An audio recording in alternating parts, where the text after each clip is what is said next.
Hello guys, it's Madame Saffyre here from Hexandhearth, and today I actually wanted to discuss with you one of my own personal evocation rituals. So evocation and invocation are very different, okay? Evocation is evoking something separate from you, outside of you. Invocation is invoking within, okay? So evocation, external; invocation, internal. That's the easiest way that I can put that. So this is, I've given you guys two different invocation rituals on my page, and so this is actually an evocation ritual that I came up with that is actually pretty effective. It's simple, but it's not simple, okay, because it does require a lot, okay, and it's not even that much. When you really put it all down and you set it all up, it's really not that much, but it looks like a lot, okay? And it does require some time, some money, some effort, okay? And some preparation and also some research, okay? So it also requires knowledge of basic and fundamental ritual aspects, including calling on the elements, closing out circles, opening circles, casting circles. Also, you do need to understand what meditative states are, what trance-like states are, okay, because a lot of people have difficulty getting into a meditative trance state and then performing a ritual at the same time. People tend to say that it pulls them out of their meditative state, but you have to understand what a meditative and trance-like state is. So meditation, I don't know if you've ever been, like, if you know how, like, you get really deep in thought, and so you start staring off and everything in front of you and around you kind of disappears, and you're just deep in thought. Thoughts are coming and they're going. That is actually what a meditative state is. Trance-like state is whenever you are so deeply drawn in and focused on something that everything around you disappears, okay? That is meditation, and that is trance, okay?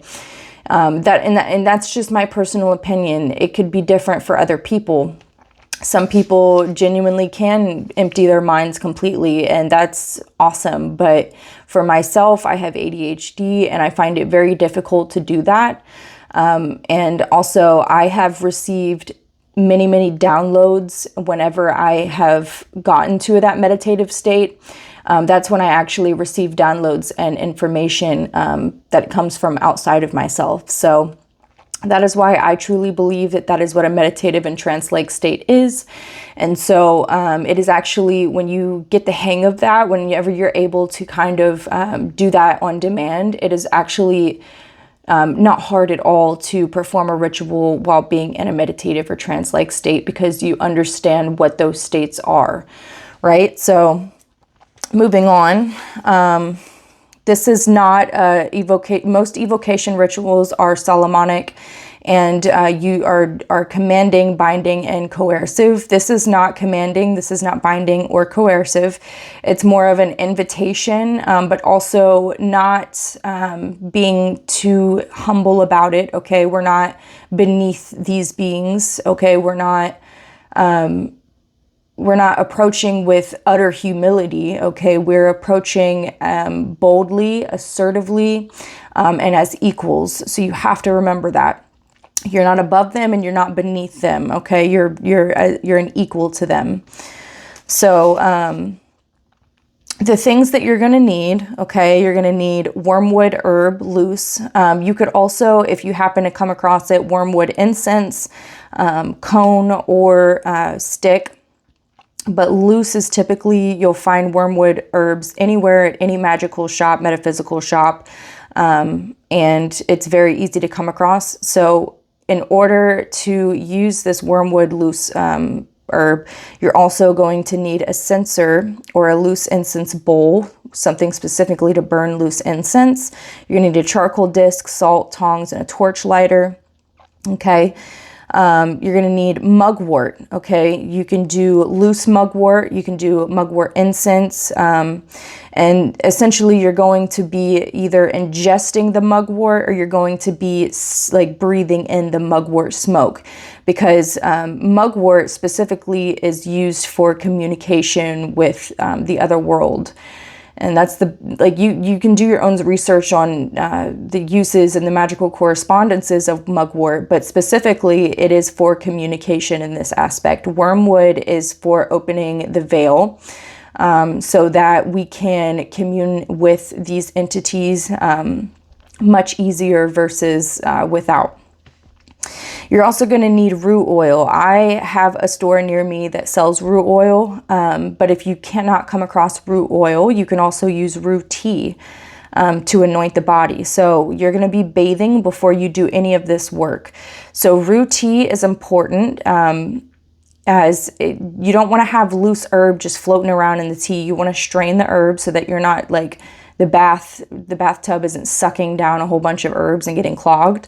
So make sure that it's a strained rue tea. You boil the rue and make a tea out of it, and then pour it into the bath, okay? And then you're going to soak in that for roughly about 30 minutes. But if you do not just take a bath, a regular bath, and then after you get out of the bath, you're going to anoint yourself with rue oil, okay?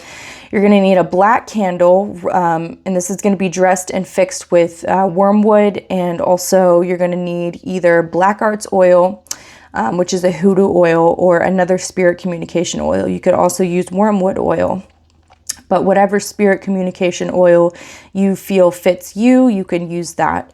If you also optionally have psychic vision oil, which, let me show you what that is. It's kind of hard to see because it's kind of messed up, the label, but this is psychic vision anointing oil, so you can also anoint yourself with the psychic vision oil, which has mugwort in it.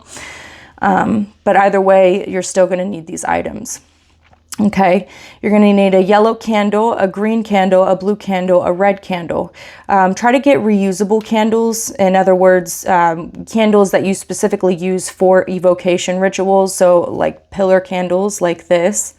The only thing about pillar candles is that they do burn like this, which can essentially kind of, after a while, will overflow the wick, and the flame will just stop burning. So there is a downside to pillar candles. So you could also use taper candles, chime candles, votive candles. Votive candles kind of also act in the same way that pillar candles do. But the idea is that you want reusable candles, okay? And if you use pillar candles like this, which you can find pillar candles of yellow, blue, red, and green at Walmart, you're going to want to draw the 4 sigils of the elements in each candle. So for yellow, you're going to draw the air sigil, which is like, I think it's a triangle, yeah, with a cross in the top. And then green for earth, which is an upside down triangle with a cross in the bottom. Blue for water, which is an upside triangle. And then red for fire, which is a downside triangle, okay? Which, don't correct me if I'm wrong on that, but just go look it up to make sure, because I always, like, there's so much information and things that go into rituals like this. You just got to make sure that you're on point with everything. Okay. So, you're also going to need dragon's blood incense, and this is going to be for, when you set up the pentagram, it's going to be for air. You're going to need a quartz or obsidian crystal for earth. You're going to need a bowl or chalice of water for water, or west. And then you're going to need a small pot or cauldron with dried burnable leaves or a petition paper, which I'll tell you what to write on that petition paper. Make sure the leaves are dried so that they're easy to burn, okay? Because when you do reach the point of south or fire, you're going to want to light this as a way to invoke or evoke the element of fire, okay?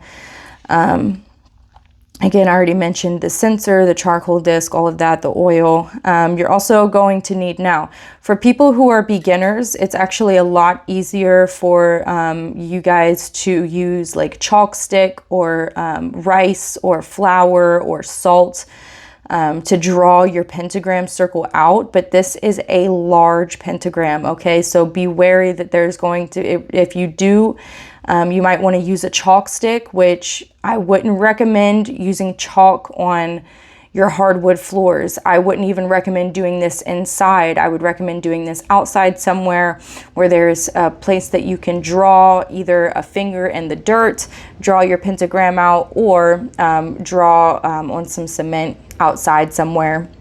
That's a large place where you can literally sit inside of the pentagram and walk around, and you're going to want to draw out the pentagram with some chalk. Make sure this place is undisturbed, okay? You don't want random people walking by and things like that. And for those who are more experienced with energy manipulation, you can use an athame wand or simply your finger to direct energy and cast your circle, okay? Again, large undisturbed space, large enough to draw a pentagram and fit inside of it, preferably outside, and large enough for you to walk around, because when you go to call on the elements, and this is why this ritual does require knowledge of basic and fundamental ritual aspects, including calling on the elements, because you need to know, I did not mention in here how to call on the elements, okay? You need to do some research and figure out your own way of calling on the elements, but specifically using these ingredients, okay? Because this is supposed to be a simple evocation ritual, not a crazy, elaborate one, okay? You're going to need the demon's sigil, the demon's end, the demon's name, and one item associated with the chosen demon. Now, some demons have specific metals or they have specific elements that are associated with them, and you're going to want something that's associated with that demon. So this does require some prior research. I would not perform an evocation ritual regardless if you have not done prior research on the demon that you're evoking, okay? That's just common sense. So here's an option. You can get some baking clay and roll it out and carve the demon's sigil into the clay, bake it. You can also mix associated herbs, the associated items into the clay. And this will be a reusable sigil for any evocation that you perform. If you, let's say you want to do another evocation and evoke this specific demon, you've already got your clay sigil, okay? So that's an option. It's also kind of preparing and thinking ahead of time, long term, instead of rushing. You don't want to rush evocations, okay? That's just point blank, period. When should you perform this ritual? You need to be performing this ritual preferably during a full moon at night, okay? And the reason I say this is because I have had major success when calling forth a demon during things like a full moon, a blood moon, a full blood moon, and a lunar eclipse, okay? I don't even know what to call it, those planetary like alignments and all of that stuff, the cosmos really does play a huge and important role. Okay, you could also do this preferably during the hour of Saturn, or the planetary hour that is associated with the demon. Some demons are associated with Venus, some demons are associated with Mercury. So if it is possible, you can also perform this ritual if it is at the right time, okay, at night, during the hour that is associated with the demon or the hour of Saturn, okay? Let's see. What else did I write?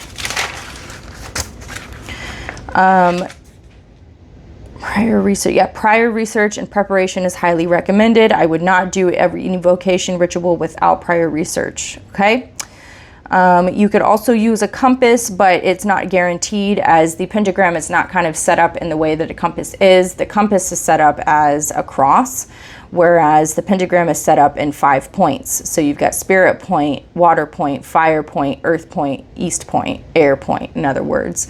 So it's not guaranteed that you're going to get all the points correct, but if you wanted to start with the north point and use that point as your starting point for how you set up your pentagram, you could do it like that. You're also going to need offerings, alcohol, food, flowers, art. And I don't want to say specifically what I want to say. If you can read it right here, if you can read it, I'm not going to show you up close, but it's BLOOD. Okay, we need to be very careful about how much we're giving. There's no such thing here that we're self-mutilating and we're just like tearing up ourselves all in the name of an evocation. Okay, that's not what we're doing here, but 3 drops is plenty enough. Okay, you can prick, you can do a little cut, whatever it is, but life force, okay, you can offer that. Or whatever comes from the heart and is associated with the demon. You don't want to give sweets to a demon like Glacia labolis, who is all about, you know, manslaughter, bloodshed, stuff like that. You might want to maybe give some life force. You know what I'm saying? So just kind of think about, that's why prior research is recommended, because whatever demon you're calling on or evoking, you want to know what it is that they like and what it is that is associated with them, because that is what's going to kind of direct you in the right way to what offerings to offer. Food and alcohol is always like a go-to offering, especially when announcing yourself and meeting a demon for the first time, as it is kind of like we're sitting down, we're communing, and we're talking to each other, we're getting to know each other over dinner type of thing. You know what I'm saying? So offerings like that are always welcomed. Again, like I mentioned before, step 1,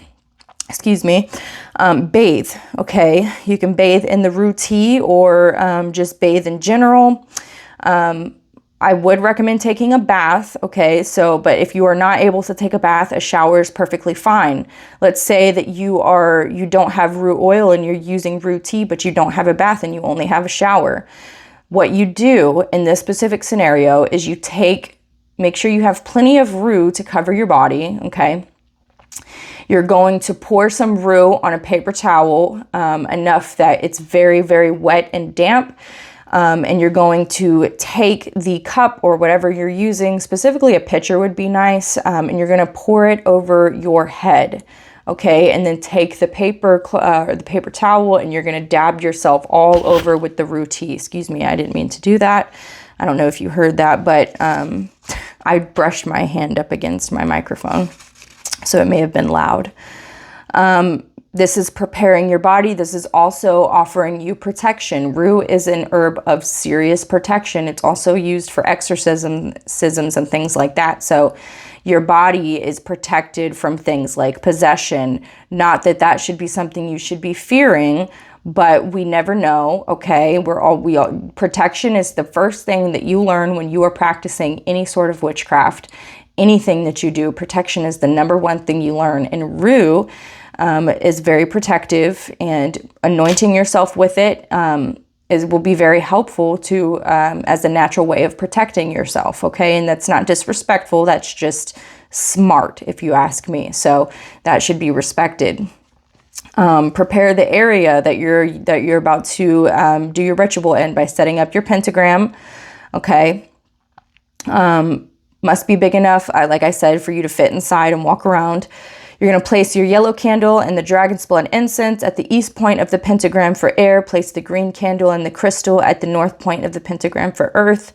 Place the red candle and the pot or the cauldron with the dried leaves or the petition at the south point of the pentagram for fire.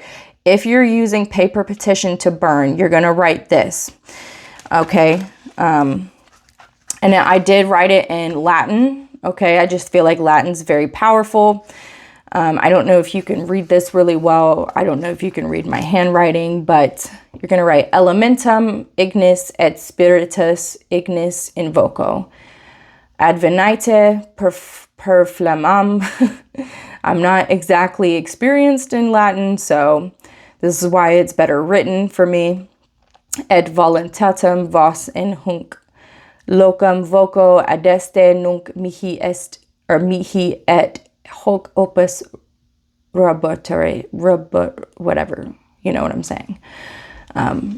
So let me see if you can see that. Yeah, this is what you're going to write right here. Okay, put it in parentheses. Pause it if you need to so that you can read it. Okay.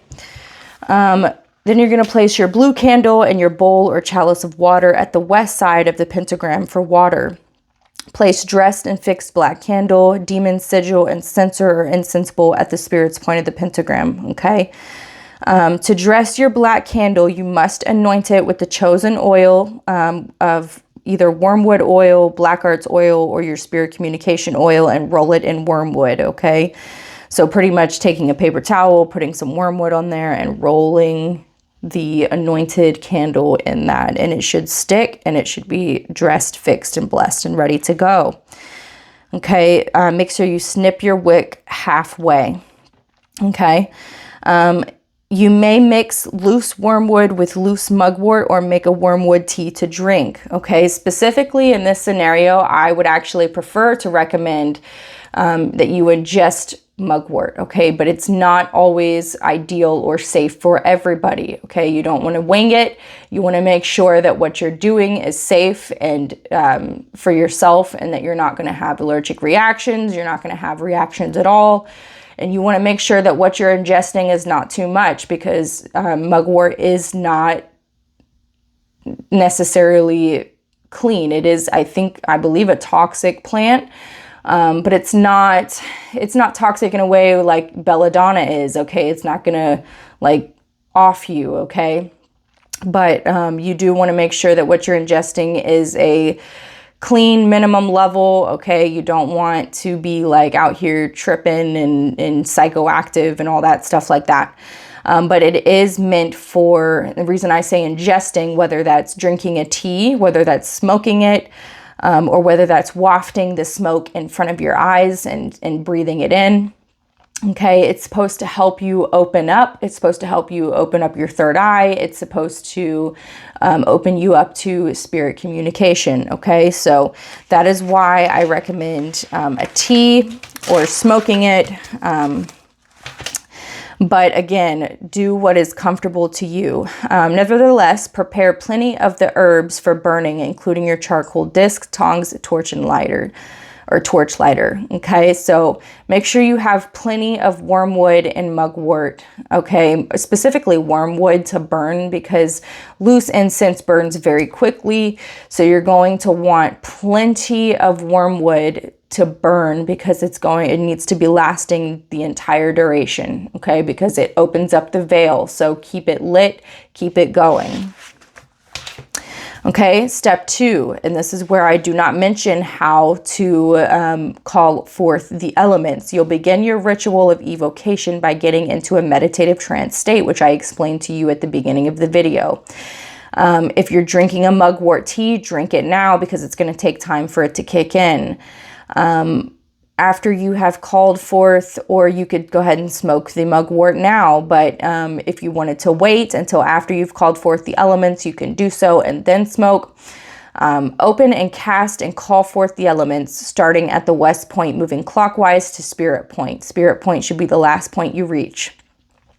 Once you reach spirit's point, you will gaze upon the demon's sigil and burn your wormwood while it's chanting the demon's name alone, or therein, okay? Some people have more success chanting the demon's name alone, and then some people do have success chanting the demon's end. One thing I will say about chanting a demon's end, you say the demon's name regardless, okay?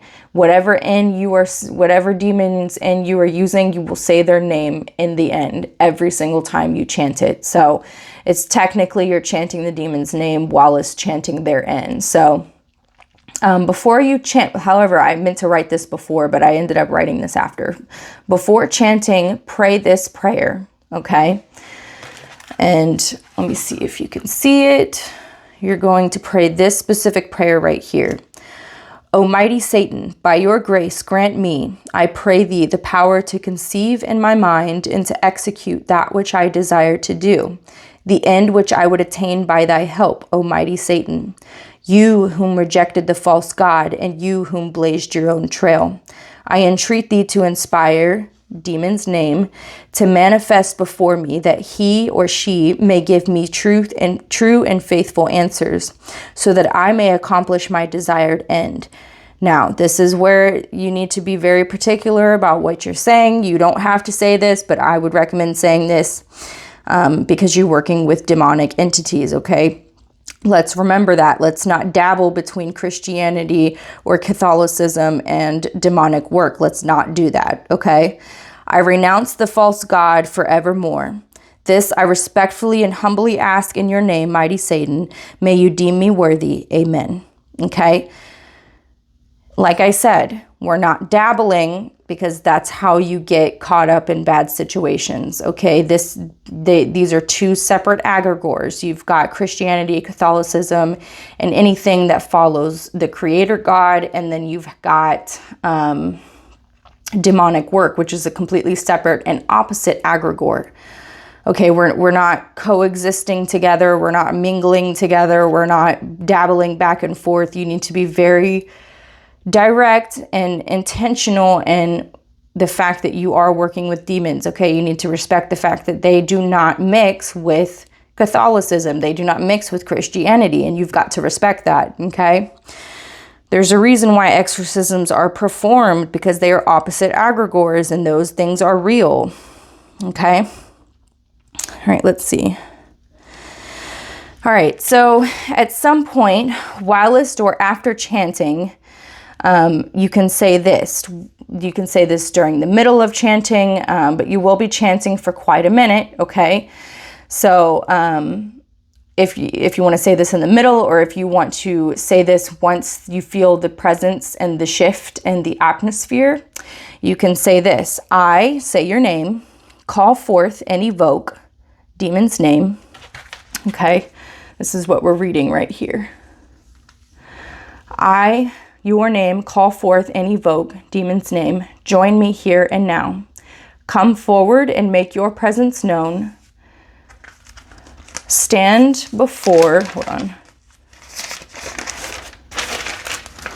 Stand before me. I meet you as I am. Let there be direct and honest exchange between us. No deceit, harm, or malice between us. Only respect, honesty, and understanding. Show yourself, demon's name, in a way that I can perceive. Make your presence known without confusion. I welcome you, demon's name. Accept these offerings, give your offerings, as a sign of my respect and gratitude for your time. Blessed be. Okay, you should be chanting demon's name and or in for quite a minute until you feel the shift in the atmosphere and the presence. Be patient and persistent. Be bold and direct and assertive, not commanding, but neither beneath them either. You are equals. Okay, ensure wormwood remains burning the entire duration, even when you proceed with your task. Okay, we're not just we're not just evoking for no reason. Okay, so there's got to be a reason why you're evoking. Okay, if you're a beginner and you're evoking, you don't want to evoke to make a pact to gain powers or win the lottery or some crazy shit, okay? When you evoke, if you are a beginner, you need to be evoking specifically for things like petitioning, which I can make another video on, okay? I've already made a video on how to petition, but I can make another one because it is quite long. This one's going to be long as well, but whatever. It's kind of a lot of information. Or specifically, something else I need to mention to you guys. You're also going to want specifically things like a pendulum. If you want, you can also have 2 candles, one for yes, one for no. You can use tarot cards if you know how to read tarot cards, okay? Not many people know how to read, especially beginners. So tarot cards is not always an option, but if all else fails, make sure that you have a pendulum and a pendulum stand, because this is going to help you with communication if you are not open to things like clairaudience or clairvoyance, or being so deep in a meditative trance that you receive downloads, things like that. If you are not experienced, some form of communication is going to be important. So if you are evoking specifically to have a conversation, to talk about things, to ask questions, be prepared, have your questions listed, have a piece of paper and a pen so that you can write down your answers. Okay. Let's see. And I also do recommend that you learn how to read tarot, because tarot can give you much more complex and in-depth answers versus a pendulum. The reason I say a pendulum stand, because pendulums are easily moved with your hand when you hold it, and it's very hard not to shake, okay? So pendulum stand is going to come very handy, because this is what's going to prove to you that the demon is with you, because when that pendulum starts swinging and you are not holding that pendulum, it is literally standing still and it starts swinging by itself. That's definitely when you know that the demon is present and answering you, okay? Let's see. Step 3, to close out your ritual, do not banish, okay? We are not banishing a demon, all right? This is not a forceful, coercive, or commanding or binding ritual. This is simply a respectful ritual of evocation. You can personally thank the demon for its time and say your farewells, and can be said like this. This work has reached the end. You may depart in your own way. Excuse me. I thank you for your time. Let there be peace between us as we part. Until next time, blessed be and farewell. Simple. You know what I'm saying? Simple. Again, prior knowledge required. Close out your circle properly. Thank the elements and close the circle. Anoint yourself again with rue oil on your journey home, and if you feel it is necessary, you may also use protection wards and spells at home. If you do not know what a tetragrammaton or whatever it's called, tetragrammaton is, if you have no other option for protection, a tetragrammaton is the symbol itself is highly protective. Now, it does use the energies of Christianity and Catholicism, and it uses the energies of Adonai, okay? If you don't know what Yahweh or Adonai is, that is what is used in the Tetragrammaton. So here's another thing. Learn the Lesser Banishing Ritual of the Pentagram. LBRP, okay? It's an LBRP ritual. You can look it up on Google and it will give you a whole rundown of what the LBRP is. It's a lesser banishing ritual of the pentagram, and it is not using anything like Adonai or Yahweh. It is not like the Tetragrammaton, but it is also very powerful. Okay, but it is also difficult for beginners, because beginners are not going to feel like it worked. When they first do it, they're going to be expecting this profound protection feeling, but there is no profound feeling that comes after it. It is simply just a banishing ritual, and when you do it correctly, it banishes whatever entities are within your presence. But that's only, like I said, this is not a banishing ritual. So if you feel like you are being followed home, you're being harassed, you're being coerced, you're being bothered, or you're feeling just outrageously terrified, you can use the LBRP as a way to, or as a form of protection, okay? Another thing, and this is why protection is very important. If you have no idea how to do protection work, I would not even perform an evocation ritual. However, you know, I understand that you guys get excited. You guys want to hurry up and do something. You guys want to speak to a demon and all that. So this is why I'm giving you information that I'm giving you now. Okay. I have a protection candle. Here's a simple protection candle, and this requires either black salt, regular salt, a white candle, a white pillar candle. Okay. And it looks like this. All right. It's literally a massive white pillar candle. You can use protection oil, anoint the candle with protection oil or rue oil, surround it on a plate with rue and salt or black salt, and light your candle, and there's a protection candle right there for you. But it does require some energy manipulation, okay? Putting forth the energy of protection into the candle. You can say a prayer, you can say whatever it is you want to say over the candle, but that is a form of protection. Okay, hold on, give me 1 second. Let me put this back down. Oh, goodness.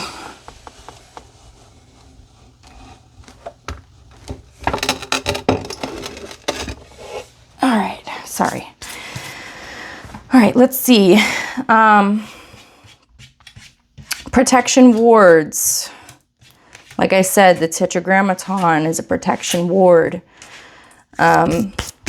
Sprinkling salt in your doorways. Also taking a sheet and putting it over your body and then lighting a sage smudge stick and literally smoking yourself out with sage. You can smoke your house out with sage. Okay, here's something that's going to happen when you get in contact, like truly get in contact with a demon. Okay, your body is naturally going to react to their powerful and intense energy. It doesn't matter how subtle the demon is. At the time, your body will have a natural reaction to their energy. And what will likely end up happening is that you get extremely paranoid. Okay. And you're going to start seeing things out the corner of your eyes. You're going to feel like you're being followed. You're going to feel uncomfortable. You're going to feel unnerved. It's going to feel unearthly. Okay, you are interacting with a being that has never walked this earth in the flesh. Okay, that is going to be a natural response to working with an entity that has never walked the earth in the flesh. Okay, so be very wary of that. Does that mean that you're being harassed? Does that mean you're being attacked? Not all the time. Simply, it's just your bodily reaction to their energy. Okay. But that is why anointing yourself with rue, bathing in rue is important.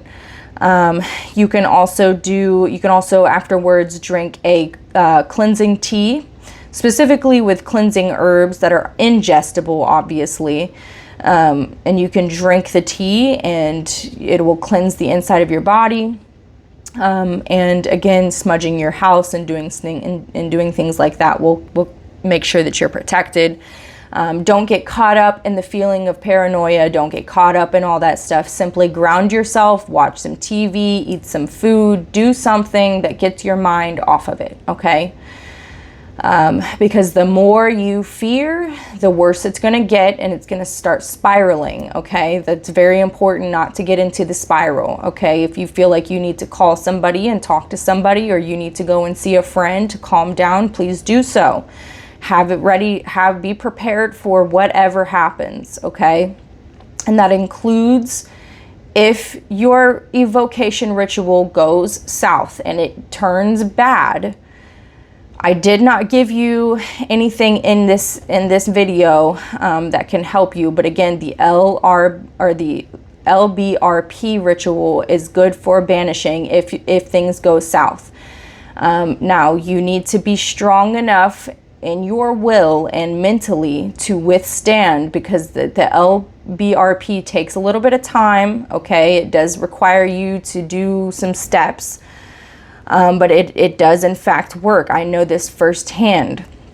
Okay, but you need to be strong in your will, and you need to have some mental fortitude to start the ritual and complete the ritual of the LPBR or RP, whatever. I get so confused with it, but lesser banishing ritual of the pentagram, LBRP. That's the 4 letters. Okay. There is also another ritual, and it's not the lesser, but it's the major? There's another one that's exactly like that. There you've got the lesser, and then you've got, I think, the major. I think that's what it's called. But there's two separate rituals that you can do. The major is obviously more major than the less, but that is an option if things go south. Okay, if not, you can have some rue on hand, some rue and some hyssop. Okay, you're going to mix those 2 herbs and you're going to burn it in your censer, and you're going to waft it everywhere. But this is the reason why you have a protection circle. Okay, and again, this is why you're anointing yourself with rue oil, so that you are protected. You have to believe in it. It's extremely important that you believe in the fact that you are protected.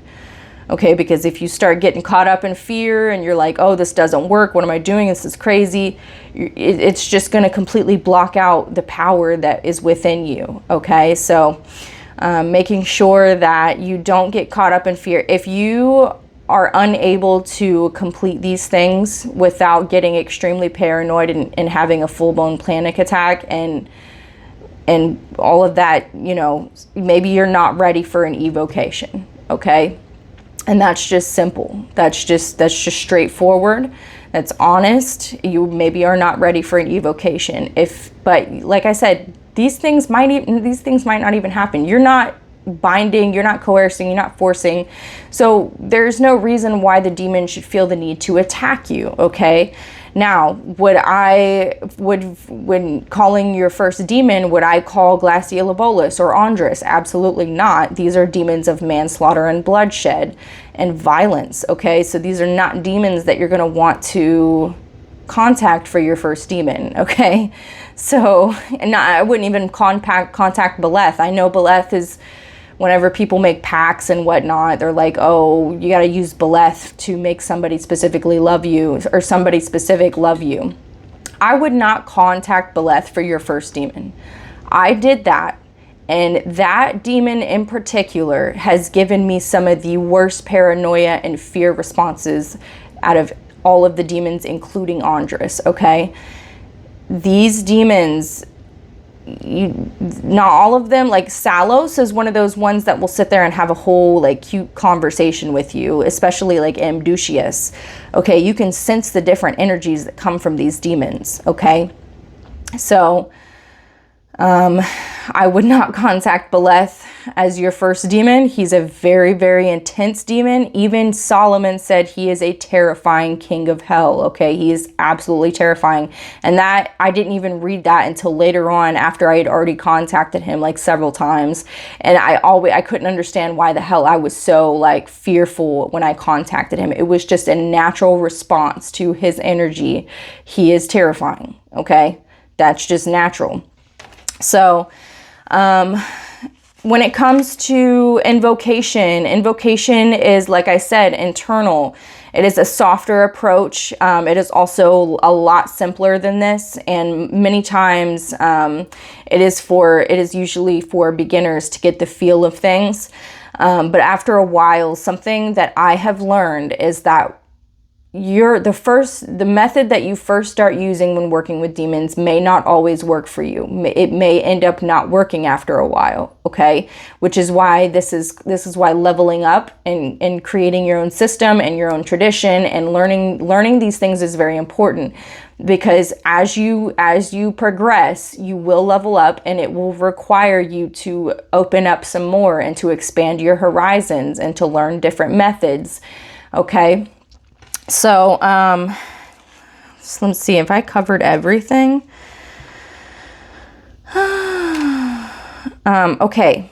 Another thing, if you are experienced and you are evoking, if you're using this evocation method to make a pact in particular, obviously you should know that pacts are not like, I want powers, I want to win the lottery, I want to be rich, okay? You should also know who Lucifuge Rofacal is, okay? He is the demon of pacts. So it would only make sense, correct? Tell me if I'm correct. It would only make sense that when you are making a pact, you not only evoke the demon that you're making a pact with, but you're also evoking Lucifuge Rofacal to bear witness to this pact, to sign as a witness, and to also pretty much initiate the contract and the pact itself and carry it out. Well, not carry it out himself, but the demon you're making a pact with is going to carry it out, okay? But Lucifuge Rofacal should be present every pact that you make, because he is the demon of pacts. He is the demon that you go to when you want to make a pact. So make sure that he is bearing witness to the pact that you're making, okay? Because there are demons that do deceive. Okay, Beleth is one of them, okay? Making a pact with Beleth, you need to have a demon, specifically Lucifuge Rofacal, to be present there, to bear witness, to also sign as a witness, so that that pact is absolutely official. It is like making a contract in the real world, okay? So when somebody makes a contract, typically there is a witness there. So that if anything happens, if anything is broken in that contract, if anything or you go against anything in that contract, you have somebody to bear witness when you stand in the court of law. Okay, when you stand in that courthouse, there is a witness there to say, I witnessed this. This is what was written, so that nobody can go and change the contract or anything like that. You get what I'm saying here. So Lucifuge Rofacao, it only makes sense that he should be present during the pact making, and he should be the one to help initiate and complete the pact, so that your pact is absolutely official and there is no deception involved. There is no, hey, yeah, let's make a pact, and then the demon never actually sign it, because no, they're not going to manifest themselves out into the world and take a pen and sign your contract. It's an energetic signature. They can say that they are signing the pact and make the pact, and they can never sign it. Okay, because you wouldn't know, right? So that is why it is important to have a witness. Okay, and Lucifuge Rofacao is the one you would go to do so. Okay, so that's pretty much covering everything that I can possibly, any information that I can possibly give you. Okay, so I hope you guys enjoyed. I will also actually be posting this on my Reddit, okay, which is posted in my bio. If you are watching this right now and you go to my Reddit and you do not see this post made, just give it some time, okay, because I'm probably still working on it, but I will be posting this within the next 48 to 72 hours. I will be posting this on my Reddit so that you can read this and have like a physical copy, okay, because I know that you can't take all this information within and just kind of like know what you're doing, okay? So I will be writing this and posting this on my Reddit. So if you need to see a physical copy of everything that I just mentioned to you here today, please go to my Reddit, to my user Reddit, you could go to my, I have a Hexandhearth subreddit, and then I have my Hexandhearth user Reddit, okay? So there's two different Reddits that you can go to. Both will be posted. It will have this post in it, okay? So that wraps it up. Thank you guys for watching. If you want to book a personal reading with me, if you want custom spell work done, if you want petition or pact making done for you, go to my website, www.hexandhearth.org. Okay, that is my official website, and you'll have all your links there on my website. You can go. Custom spell making is done with a quote. It is not, there is no options right now for specific spells. It is just a quote. You will put in what it is that you want. I will quote you on the price, which is very reasonable. I do not care about money very much. This is a service that I am passionate about. This is a service that I am offering because I love doing what I do. This really has nothing to do with money. This is not even a full-time business, okay? So I will quote you on your price, and then we will proceed from there. You can accept or decline, okay? So pact making is a set price, and petitions are a set price, and pact making is a set price as well. And then divination services are set prices. It's $1.25 per minute. So you have, I believe, 3 options, and then you have 1 or 2 options for pendulum readings, which are paired with the tarot readings, because typically I wouldn't sell a pendulum reading alone without it accompanying a tarot reading, because that just makes more sense to me. So if you guys have any suggestions about what videos I should make, if you guys have any suggestions about my website and what I should change, if you have any suggestions about what videos I should make next, please comment, like, share, follow, and let me know. You can DM me privately, or you can comment here on my video, and I will absolutely read all of your comments, okay? So again, thank you for watching, and I'll see you next time. Bye.